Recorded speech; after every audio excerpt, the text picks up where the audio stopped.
Students, मैं वंदना आज आपके लिए 2024 के क्लास 10 मेघालय बोर्ड द्वारा दिए गए प्रश्न पत्र का सॉल्व लेकर आई हूँ। मुझे आशा है मेरे प्रयास से आपको सफलता मिलेगी। अगर आपको भी लगता है कि मेरे प्रयास से सफलता मिलती है तो चैनल को लाइक करना बनता है, सब्सक्राइब करना बनता है और अपने फ्रेंड्स को भी शेयर कर दीजिए ताकि 2024 में क्लास 10 में मेघालय बोर्ड के द्वारा जो क्वेश्चन पेपर आपको दिया गया उसका सॉल्व आपको मिले और 2025 में जो बोर्ड में परीक्षाएं आने वाली हैं उसके आपको सहायता मिल सके उससे और आप अच्छे नंबर प्राप्त सकें। तो स्टार्ट करती हूँ Meghalaya board Hindi class 10 question paper solve. तो स्टार्ट करते हैं। सबसे पहला क्वेश्चन होता है शॉर्ट क्वेश्चन का, जो 4 मार्क्स का होता है। उसमें आपको केवल एक ऑप्शन चुनना होता है और आपको उस ऑप्शन में से अगर आपका ऑप्शन सही हो जाता है तो आपको 1 नंबर मिल जाता है और चारों ऑप्शन करेक्ट हो जाते हैं। 4 ऑप्शन दिया जाता है, 4 क्वेश्चन होते हैं, उसमें से अगर चारों में आप करेक्ट ऑप्शन लगा लेते हैं तो आपको 4 नंबर मिल जाते हैं। आपको अच्छे नंबर मिलने में ये 4 नंबर सहायक होंगे। तो स्टार्ट करेंगे क्वेश्चन नंबर 1 से। क्वेश्चन शॉर्ट क्वेश्चन का ऐसा है कि शिकारी के भय से मूर्ख शुतुरमुर्ग क्या रेत में छिपा लेता है। आपको ऑप्शन लिखना है गर्दन।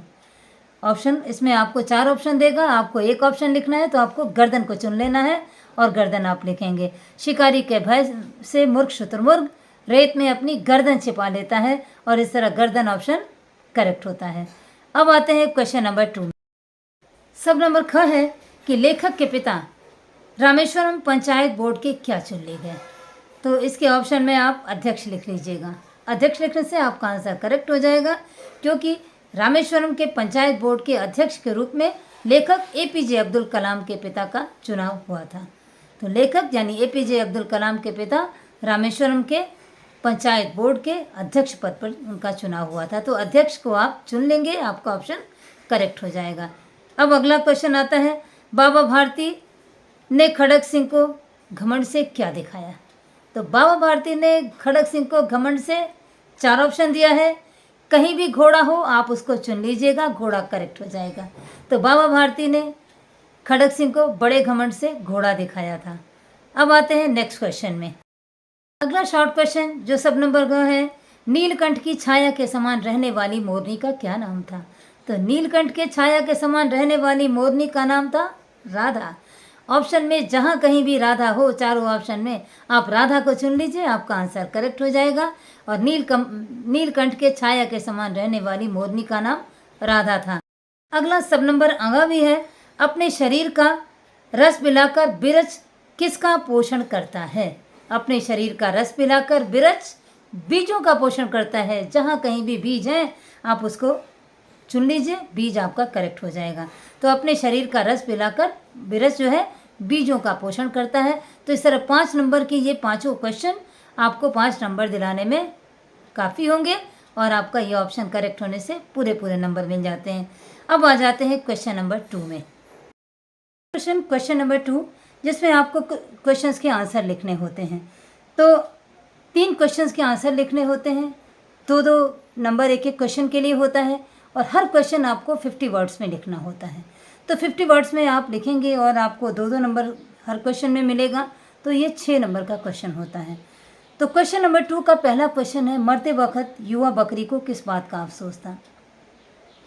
तो आप इसके उत्तर में लिखें कि मरते समय युवा बकरी को इस बात का अफसोस था कि उसकी सभी साथियों ने अगर एक साथ मिलकर एकता दिखाई होती और इस भेड़िए का मुकाबला किया होता तो यह भेड़िया कब का मर चुका होता और हमारी सारी साथी ने पहाड़ों पर स्वच्छंद विचरण कर रही होती। तो एक साथ मिलकर न लड़ने का अफसोस युवा बकरी को मरते समय हो रहा था। क्वेश्चन नंबर 2 है, लेखक के पिता ने लेखक की पिटाई क्यों की थी। ये क्वेश्चन है एपीजे अब्दुल कलाम का। तो उपहार से मानव जीवन की गरिमा नष्ट होती है, एपीजे अब्दुल कलाम द्वारा लिखित यह रचना है। इसमें एपीजे अब्दुल कलाम के पिता ने लेखक की पिटाई क्यों की, अर्थात एपीजे अब्दुल कलाम के पिता ने उनकी पिटाई क्यों की थी। तो एपीजे अब्दुल कलाम यानी लेखक के पिता ने उनकी पिटाई इसलिए की थी क्योंकि लेखक के पिता कभी भी किसी काम के बदले किसी से उपहार स्वीकार करना पसंद नहीं करते थे।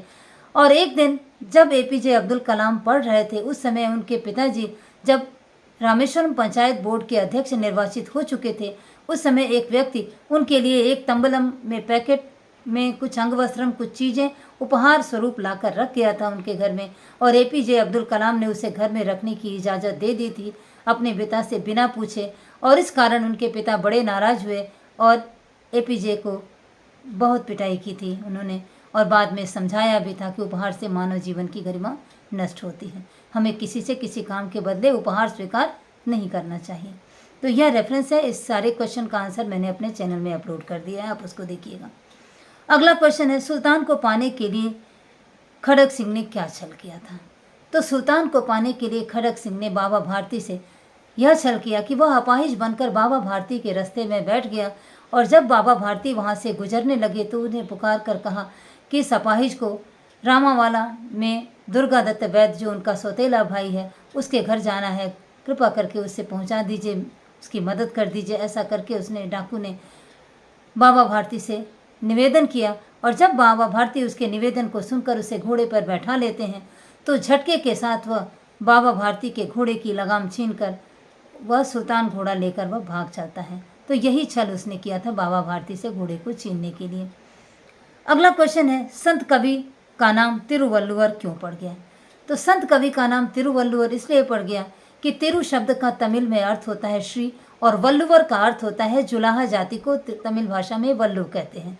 तो वल्लु जाति के में होने के कारण, वल्लु जाति में जन्म होने के कारण तिरुवल्लुवर का नाम तिरुवल्लुवर हो गया, श्री वल्लुवर अर्थात तिरुवल्लुवर हो गया। इसका भी क्वेश्चन आंसर अपलोडेड है, आप उसको देखिएगा। अगला क्वेश्चन है, अंगारक वायु किसे कहते हैं और पेड़ पौधे उसे जीव जंतुओं के लिए किस प्रकार शुद्ध करते हैं? अंगारक वायु हमारे द्वारा छोड़ी गई कार्बन डाइऑक्साइड है, उसको हिंदी में अंगारक वायु कहते हैं।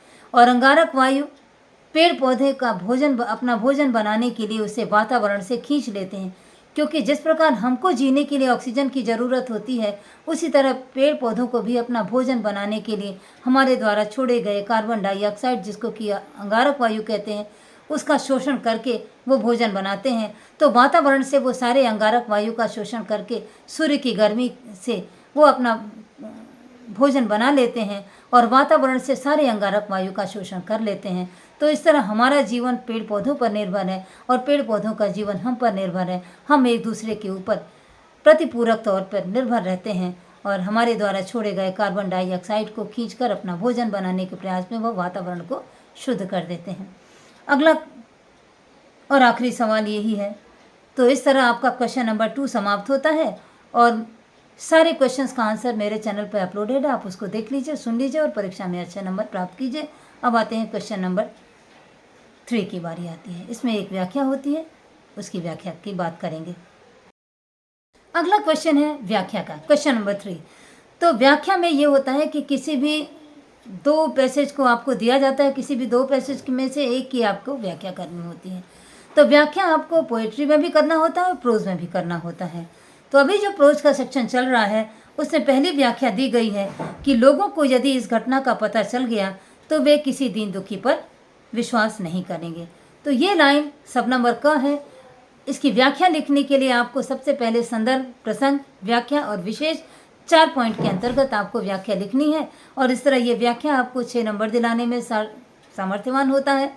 तो आपको प्रसंग, संदर्भ, व्याख्या, विशेष ऐसे करके 4 पॉइंट के अंदर पूरी व्याख्या लिखनी होती है और आपको यह 6 नंबर दिलाएगा। तो दूसरा सब नंबर है कि अगर किसी लक्ष्य को पाने के लिए पक्का इरादा कर लिया जाए तो वह कितना भी असंभव क्यों न हो, इंसान उसे हासिल कर लेता है। ये सब नंबर का। तो आपको इस तरह 2 व्याख्याएं दी गई हैं, दोनों में से कोई एक आपको करना है। प्रसंग, संदर्भ, व्याख्या, विशेष करके आप लिखिए और नंबर पाइए। अगला क्वेश्चन नंबर 4 होगा। तो क्वेश्चन नंबर 4 होता है कि आपको दीपशिखा भाग 2 के किसी भी एक कहानी का सारांश लिखना होता है। तो इसमें आपकी परीक्षा में 2024 में जो दिया है वो शहीद बकरी कहानी को अपने शब्दों में लिखने का कहा गया है। तो जिस तरह कहानी आप किसी और को सुनाते हैं अपनी भाषा में, उसी तरह आप शहीद बकरी कहानी को अपने शब्दों में लिख लीजिए और इस कहानी को मैंने अपने चैनल पे अपलोड कर दिया है, आप उसको सुन लीजिए और अपने शब्दों में लिख लीजिए। ये भी 6 नंबर का क्वेश्चन होता है। तो इस तरह आपको क्वेश्चन नंबर 4 सारांश के रूप में, कहानी के रूप में लिखना होता है और आप उसको लिखकर अच्छे नंबर पा जाइए। क्वेश्चन नंबर 4 आपको दीपशिखा भाग 2 के किसी भी एक कहानी को अपने शब्दों में लिखना होता है। तो आपकी परीक्षा में शहीद बकरी या नीलकंठ दोनों दिए गए हैं, उसमें से कोई आप एक लिखिए और ये 6 नंबर का क्वेश्चन होता है, आपको 6 मार्क मिलेंगे। तो शहीद बकरी और नीलकंठ में से कोई एक कहानी अपने शब्दों में लिखिए। अगर आपको कहानी लिखने में तकलीफ़ होती है तो मैंने अपने चैनल पे अपलोड कर दिया है इन कहानियों का सारांश, आप उसको देखिए और वहाँ से कहानी को सुनिए और सुनने के बाद इसे अपने शब्दों में लिख लीजिए। इस तरह आपका क्वेश्चन नंबर 4 कंप्लीट होता है। और अब हम आ जाते हैं पेपर के पद्य भाग में। तो पद्य भाग में पहला question fill in the blanks होता है, जिसमें कविता की कुछ लाइनें दी होती हैं और वहाँ पर ऑप्शन भी दिया रहता है। उचित ऑप्शन चुनकर आपको अपने गैप में भर लेना है और वहाँ आपको 4 नंबर आपको मिल जाएंगे। तो अब प्रारंभ करते हैं पद्य भाग का क्वेश्चन नंबर 1। पहली लाइन आपको दिया गया है, यह माटी जो डैश की सी था। इसमें आप रामायण लिख लेंगे। पहली लाइन में यह माटी जो रामायण की सी था, तो रामायण शब्द को वहाँ से पिक करेंगे और अपने गैप में भर लेंगे, आपका 1 नंबर करेक्ट हो जाएगा। नेक्स्ट क्वेश्चन है, यह माटी जो महाभारत की, आप वहाँ से शब्दों में से गीता को चुनेंगे और अपने गैप में भर लीजिए। तो महाभारत की गीता, यह माटी जो महाभारत की गीता। तीसरा क्वेश्चन है, यह माटी डैश गाती, तो यह माटी वेद उपनिषद गाती। वेद उपनिषद यहाँ फिल हो जाएगा। अगला सब नंबर घ है, यह माटी जो डैश चढ़ जाती, तो आपको वहाँ से देवशीष उठाकर इस गैप में भर लेना है। तो यह माटी जो देवशीष चढ़ जाती। इस तरह ये 4 ऑप्शन वाले क्वेश्चन नंबर 5 है और आपको क्वेश्चन नंबर 5 के ये चारों ऑप्शन अगर करेक्ट हो जाते हैं तो आपको 4। तो क्वेश्चन नंबर 6 होता है प्रश्न उत्तर का, जो पद्य भाग से लिया गया होता है। तो पद्य भाग के ये क्वेश्चन आंसर, जिसमें से 3 क्वेश्चन आपको करने होते हैं, 2-2 नंबर के क्वेश्चन होते हैं और आपको उसका आंसर लिखना होता है। कम से कम आपको 50 शब्द में वो आंसर लिखने होते हैं। तो क्वेश्चन नंबर 6 का सब नंबर क है कि भारतीय मिट्टी को महान क्यों कहा गया है। तो आप इसके उत्तर में लिख लीजिएगा कि भारत की मिट्टी को महान इसलिए कहा गया है क्योंकि भारतीय मिट्टी में सीता जैसी पवित्र नारी का जन्म हुआ। महाभारत के ज्ञानपूर्ण संदेशों को विश्व में फैलाने वाले गीता रूपी ज्ञान का यहाँ से विकास हुआ है। श्री कृष्ण द्वारा दिए गए महाभारत के गीता ज्ञान विश्व में सभी को ज्ञान प्रदान करते हैं। सुभाष जैसे वीर, गांधी, सुभाष, अकबर, ये महावीर, ऐसे महापुरुषों की जननी है यह भारत की भूमि।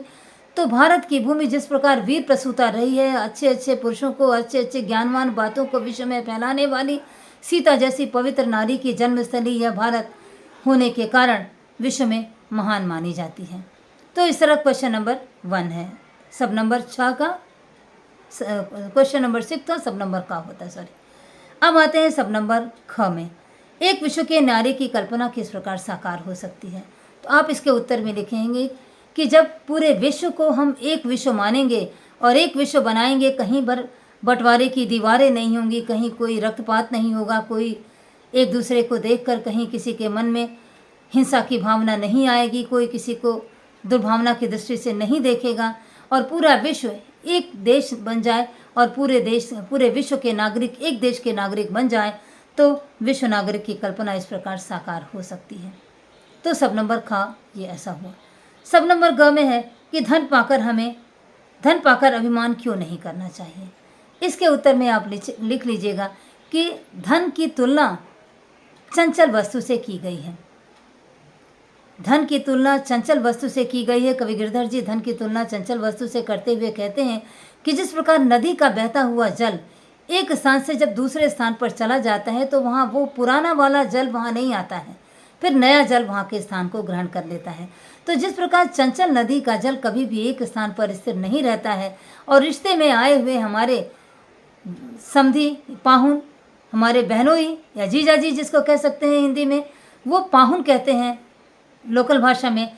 तो पाहुन जिस तरह 4 दिन के लिए आते हैं, उसी तरह धन भी हमारे पास 4 दिन के लिए आता है और 4 दिन के बाद वह दूसरे स्थान पर चला जाता है। तो गिरधर कवि का कहना है कि ऐसी चंचल वस्तु जो हमारे पास रहनी ही नहीं है, ऐसी चंचल वस्तु को पाकर हमें अभिमान नहीं करना चाहिए, क्योंकि यह चंचला चीज़ है, आज हमारे यहाँ कल उनके यहाँ। ऐसी चंचल वस्तु पर हमें अभिमान नहीं करना चाहिए। तो इस तरह क्वेश्चन नंबर ग खत्म होता है। अब नेक्स्ट क्वेश्चन आता है कि प्रकृति के भीतर छिपे खजाने को कौन प्राप्त कर सकता है। आप इसके आंसर में लिखेंगे कि प्रकृति के भीतर छिपे हुए खजाने को उद्यमी पुरुष प्राप्त कर सकता है, जो अपने उद्यम से प्रकृति के अंदर छिपे हुए सारे मुख्य महत्वपूर्ण वस्तुओं को खोज निकालता है, ढूंढ निकालता है, अपने परिश्रम से निकालता है, वह व्यक्ति ही उद्यमी होता है। जो परिश्रम करता है वही प्रकृति के अंदर छिपे खजाने को प्राप्त कर सकता है। तो इस तरह आप क्वेश्चन नंबर घ लिख लेंगे। अगला क्वेश्चन सब नंबर अ आता है कि होली पास आने पर जंगलों में क्या क्या परिवर्तन हो जाता है। आप इसके उत्तर में लिखेंगे कि होली पास आने पर सतपुड़ा के जंगलों में, ये सतपुड़ा के जंगल की कविता की कहानी क्वेश्चन है। तो सतपुड़ा के घने जंगलों में होली पास आने पर हवा में एक सरसराहट सी हो जाती है। सूखे पत्ते जब हवा के साथ तेजी से उड़ने लगते हैं तो हवा में सरसराहट पैदा हो जाती है और उसमें एक मदमत नशीली खुशबू होती है, जिसमें तरह तरह के फलों के पकने का, आम और महुआ के पकने की जो खुशबू होती है, उसकी खुशबू से वातावरण मदमत हो जाता है। और वहाँ पर बैठे हुए, जंगलों में बैठे हुए जो गूढ़ जाति के काले काले लंबे लंबे लोग होते हैं, वे लोग मदमत होकर होली के ढोलक के थाप पर वो गीत गाते हैं। और सतपुड़ा के जंगलों में यही परिवर्तन होता है कि हवा में सरसराहट की आवाज़ बढ़ जाती है और आम और महुए की मदमत करती हुई खुशबू वातावरण में फैल जाती है। तो इस तरह सतपुड़ा के जंगलों का वातावरण होली आने पर नशीला हो जाता है, मदमत्त हो जाता है। आप ऐसा उत्तर लिख सकते हैं। क्वेश्चन नंबर 7 में व्याख्या आती है। तो व्याख्या आपको 2 व्याख्याएं दी जाती है, उसमें से कोई एक व्याख्या आपको करनी होती है जो 6 नंबर का होता है। और इसमें आपको संदर्भ, प्रसंग, व्याख्या, विशेष ऐसा करके लिखना होता है। हर पॉइंट के अंतर्गत आपको लिखना होता है।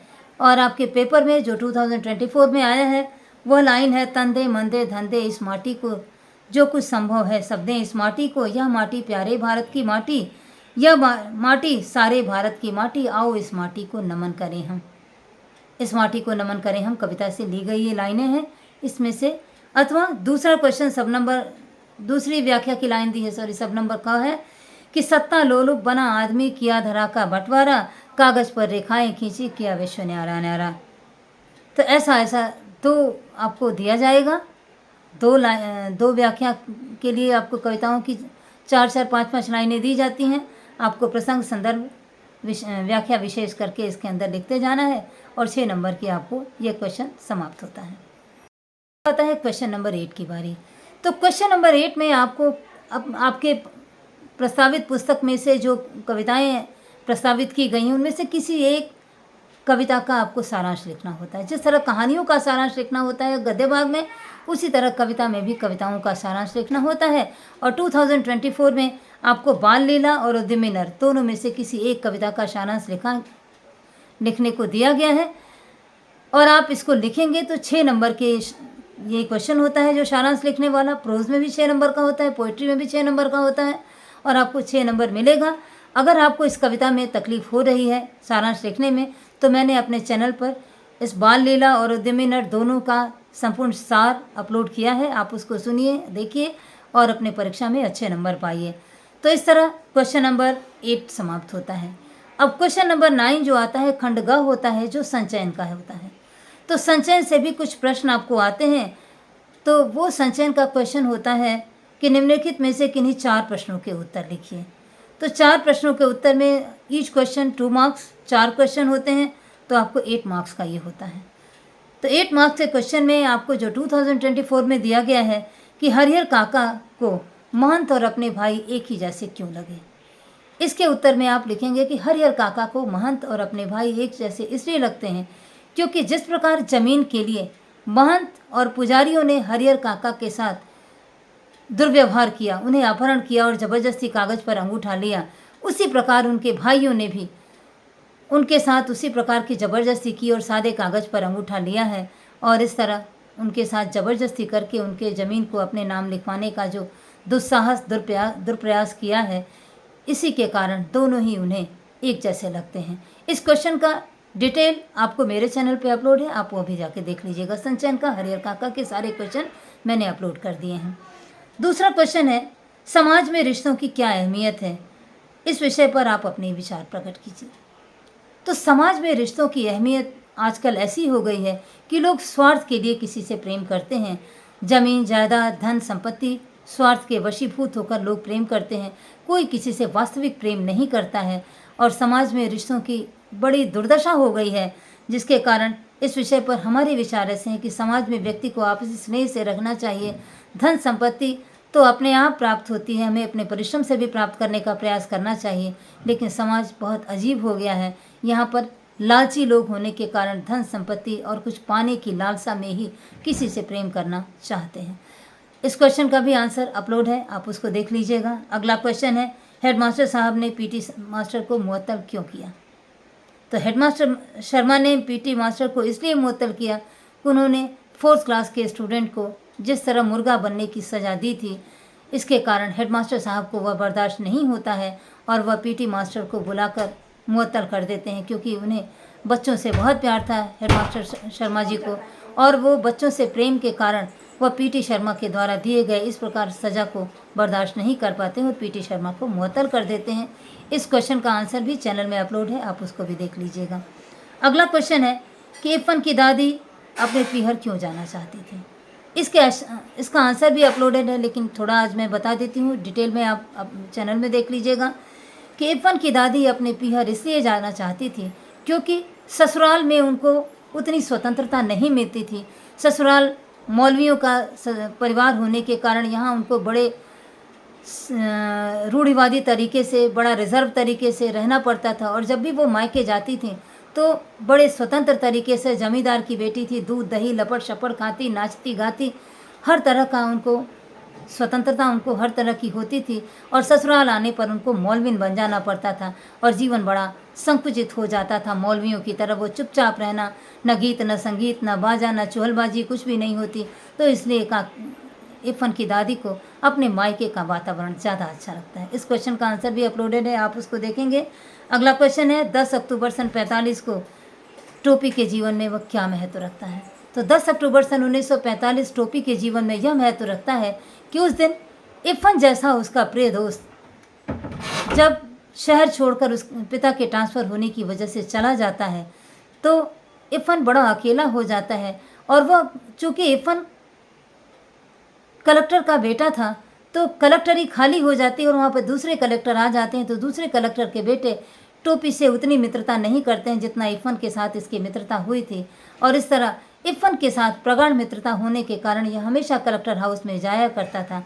और इरफान के पिता का ट्रांसफ़र हो जाने के बाद, जब इरफान चला जाते हैं, तबादला होने के बाद इरफान अपने पिता के साथ चला जाता है, तब टोपी जब उसके घर में वहाँ जाता है तो दूसरे हरनाम सिंह के पुत्र ने उसको महत्व नहीं दिया और उसके ऊपर कुत्ता दौड़ा देते हैं, और कुत्ते के द्वारा काटे जाने के कारण टोपी को 14 सुइयाँ लगी पेट में, जिसके कारण कि वह यह कहता है कि अब कभी भी किसी ऐसे मित्र से मित्रता नहीं करेगा जो किसी सरकारी अफसर का बेटा हो, जो उसके पिता का तबादला होता हो। तो यह कसम उसने 10 अक्टूबर सन 1945 को अपने जीवन में यह कसम खाया था टोपी ने कि ऐसे किसी बच्चे से मित्रता नहीं करेगा जिसके पिता का तबादला होता हो। तो इस तरह टोपी और इरफान की मित्रता की बड़ी सुंदर कहानी है, ये अभी मेरे चैनल पे अपलोड है, आप उसको भी देख लीजिए। क्वेश्चन नंबर 10 आता है, यह भी संचयन का होता है। तो क्वेश्चन नंबर 10 में आपको संचयन के किसी भी 3 कहानियाँ जो हैं उसमें से किसी एक लेखक का जीवन परिचय लिखना होता है। तो 2024 में आपके लिए मिथिलेश्वर अथवा गुरुदयाल दोनों में से किसी एक का जीवन परिचय लिखना है, जो 6 नंबर का होता है। तो आप उनके जीवन के बारे में, घटनाएं, जन्म के बारे में, थोड़ा साहित्यिक परिचय, थोड़ा रचनाएं, ऐसे पॉइंट वाइज करके आप उनकी जीवनी को जब लिखेंगे, साहित्यिक परिचय को, तो आपको 6 नंबर मिलने में बहुत सहायक होता है। ये सारा कुछ मेरे चैनल पे अपलोडेड है अकॉर्डिंग टू बोर्ड प्रिस्क्रिप्शन, तो आप उसको देखिएगा। अगला आता है सेक्शन खंड घ और ग्रामर। तो खंड घ ग्रामर में पहला क्वेश्चन है, क्वेश्चन नंबर 11 कि निम्नलिखित शब्दों में से किसी 5 शब्द के संधि विच्छेद करें। तो संधि विच्छेद क्लास 10 में आपको विसर्ग संधि ही आती है, तो विसर्ग संधि में से ही आएगा। तो ये जो क्वेश्चन आपको क्वेश्चन नंबर 11 का सब नंबर का संधि विच्छेद है, पहला है संधि नमस्ते, दूसरा है मनोरथ, तीसरा है यशोदा, चौथा है मनोबल, पांचवा है निराकार, छठा है दुराग्रह, सातवां है निरोग। तो नमस्ते का संधि विच्छेद, नमः धनते नमस्ते, मनः धन रथ मनोरथ, यशः धनदा यशोदा, मनः धन बल मनोबल, निः धन आकार निराकार, दो धन आग्रह दुराग्रह, निः धन रोग निरोग। इस तरह आप संधि विच्छेद करेंगे और 5 संधि विच्छेद, हर संधि विच्छेद का 1 नंबर, टोटल यहाँ पर आपको 5 नंबर मिलने वाला है। तो संधि विच्छेद को ठीक से देख लीजिए। आप विसर्ग संधि में आपके ग्रामर में अच्छी तरह से दिया हुआ है, आप उसको समझ लें, याद कर लें, आपको यह 5 नंबर दिलाएगा। अगला क्वेश्चन नंबर 11 का सब नंबर ख होता है। सब नंबर ख पर्यायवाची शब्द है। इसमें से आपको निम्नलिखित में से किसी 4 शब्दों के 2-2 पर्यायवाची लिखने हैं। तो 2 पर्यायवाची पर आपको 1 नंबर होता है और यहाँ पर आपको 4 शब्दों के पर्यायवाची लिखने हैं, तो आपको 4 नंबर मिलेंगे। तो वो शब्द दिया गया है अमृत, अमृत का आप सुधा सोपान लिख लीजिए। कमल है तो जलज नीरज लिख लीजिए। अग्नि है आग अनल लिख लीजिए। किनारा है तो तट कूल लिख लेंगे। पृथ्वी वसुधा वसुंधरा धरती लिख लेंगे, कोई भी एक पर्यायवाची। अगला शब्द है बादल, जलद नीरद, ऐसा कर लेंगे। तो 2-2 पर्यायवाची लिखने पर आपको 1-1 नंबर मिलेगा। और इस तरह आपको जो शब्द दिए गए अमृत, कमल, अग्नि, किनारा, पृथ्वी और बादल, इनमें से किसी 4 शब्द के पर्यायवाची 2-2 आपको लिखने हैं सब नंबर ख में। अब सब नंबर ग की बारी आती है। सब नंबर ग में एक सेंटेंस होता है, एक वाक्य होता है, जिसके लिए आपको 1 शब्द लिखना होता है। क्वेश्चन नंबर 11 सब नंबर ग। इसमें आपको परीक्षा में कुछ सेंटेंस दिए जाते हैं जिसके लिए आपको 1 शब्द लिखना होता है और 1 शब्द लिखने से आपको 1 नंबर मिलता है। प्राय परीक्षा में 3 या 4 शब्द होते हैं जिसके लिए आपको हर शब्द के लिए 1-1 नंबर निर्धारित होता है। तो पहला सेंटेंस 2024 में दिया है कि जहाँ जाना कठिन हो। तो जहाँ जाना कठिन हो तो उसको दुर्गम कहते हैं। आप दुर्गम को वहाँ पर लिख लीजिएगा, जहाँ जाना कठिन हो उस स्थान को दुर्गम कहते हैं। दूसरा है जो सरलता से मिल सके। तो जो सरलता से मिल सके उसको सुलभ कहते हैं, वहाँ आप सुलभ लिख लीजिएगा, आपका करेक्ट हो जाएगा। अगला सब नंबर 3 है जिसका परिचय ना हो। तो जिसका परिचय नहीं होता है उसके लिए 1 शब्द अपरिचित शब्द का प्रयोग करते हैं। आप अपरिचित लिख लीजिए, आपका सही हो जाएगा। अगला सब नंबर 4 है ईश्वर आदि को मानने वाला। तो जो व्यक्ति ईश्वर आदि को मानता है उसको आस्तिक कहते हैं। वहाँ पर 1 शब्द जो प्रयोग होता है आस्तिक कहते हैं। उसके बाद नेक्स्ट क्वेश्चन सब नंबर है जल में रहने वाले प्राणी। तो जल में रहने वाले प्राणी को जलचर कहते हैं। इस तरह आप यानी आपको 4 लिखना है, आप कोई 4 लिख लीजिए। आपको चारों यहाँ 5 या 6 दिया है, आपको 4 लिखना है, आपको 4 नंबर मिलेंगे। इस तरह ये 4 मुहावरों का केवल अर्थ लिखना है, आपको वाक्य में प्रयोग नहीं करना होता, केवल अर्थ लिखना होता है। तो पहला मुहावरा है अंधे की लाठी। अंधे की लाठी का अर्थ होता है एकमात्र सहारा। दूसरा है कलेजे का टुकड़ा। कलेजे का टुकड़ा का मतलब होता है बहुत प्रिय। तीसरा होता है घी के दिए जलाना, बहुत प्रसन्नता अनुभव करना, खुशियाँ मनाना। घी के दिए जलाना, खुशियाँ मनाना, आप इसके लिए ये करेक्ट ठीक होगा। घी के दिए जलाना, खुशियाँ मनाना। अपने पैरों पर खड़ा होना, स्वावलंबी बनना। गुड़ गोबर करना, सब कुछ नष्ट भ्रष्ट कर देना। अगला है ईद का चांद होना, कभी कभी दिखाई देने वाला। तो इस तरह मुहावरों का में से 4 मुहावरे का अर्थ लिख लीजिए और आपको 4 नंबर मिल जाते हैं।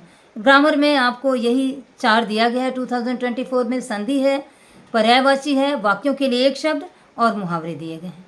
इसके बाद नेक्स्ट क्वेश्चन में आते हैं। नेक्स्ट क्वेश्चन नंबर 12 होता है जिसमें आपको निबंध लिखना होता है। तो निबंध में आपको 4 विषय दिए गए हैं, किसी एक पर आपको लिखना है। परोपकार, नारी शिक्षा, साक्षरता अभियान, चौथा है दीपावली।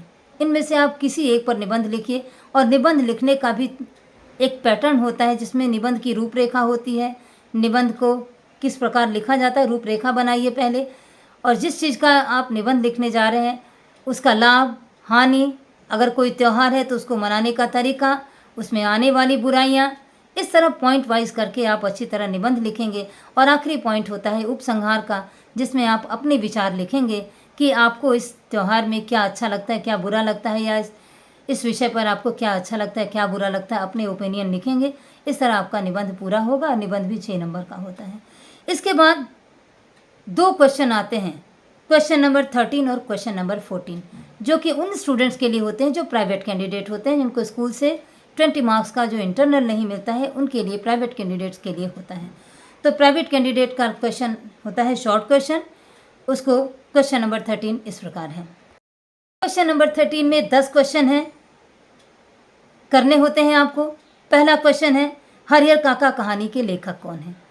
उत्तर, हरिहर काका कहानी के लेखक मिथिलेश्वर हैं। दूसरा है हरिहर काका के हिस्से में कितने बीघे ज़मीन है।